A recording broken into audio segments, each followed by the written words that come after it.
आज देश के करोड़ों अन्नदाताओं की जीत हुई है।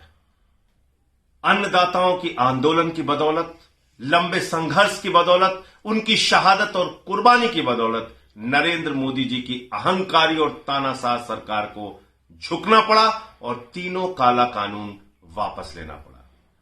ये तीनों काला कानून वापस क्यों लिया गया है? क्योंकि चुनाव दर चुनाव नरेंद्र मोदी जी की सरकार को सबक सिखा रहे थे किसान भाई, सबक सिखा रही थी इस देश की जनता, सबक सिखा रहे थे इस देश के अन्नदाता, और चुनाव में हार के डर से उन्होंने ये काला कानून वापस लिया है।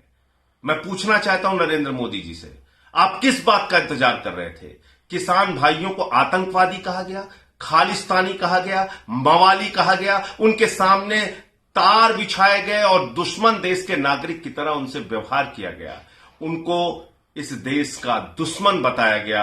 तब आप मोदी जी खामोश थे और ये तीनों काला कानून वापस नहीं लिया गया। 750 किसानों ने अपनी शहादत दी, कुर्बानी दी, ये काला कानून वापस नहीं लिया गया। एक लंबे संघर्ष, आजादी के बाद सबसे बड़ा किसानों का आंदोलन, 1 साल तक किसान भाई सड़क पर रहे, ठंड हो, गर्मी हो, बरसात हो, उन्होंने तमाम यातनाएं झेली। उनके ऊपर आंसू गैस के गोले छोड़े गए, उनके ऊपर लाठियां बरसाई गई, उनका खून सड़कों पर बहाया गया और उनको कुचल कर आपके मंत्री की गाड़ी ने मार दिया। तब आप खामोश रहे।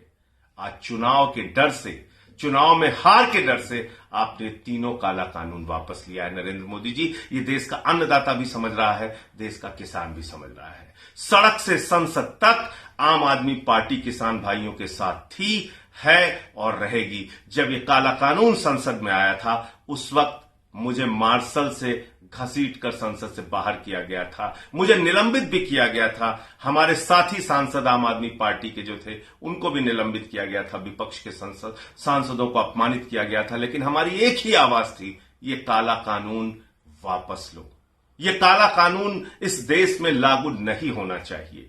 आज 1 साल के किसान आंदोलन की ये जीत है जो ये काला कानून आपको वापस लेना पड़ा है। मैं फिर से कहना चाहता हूं, आम आदमी पार्टी के नेता अरविंद केजरीवाल जी और आम आदमी पार्टी का एक एक कार्यकर्ता आज किसान भाइयों को बधाई देता है। किसान आंदोलन में पहले दिन से केजरीवाल जी और पूरी पार्टी साथ थी, है और रहेगी।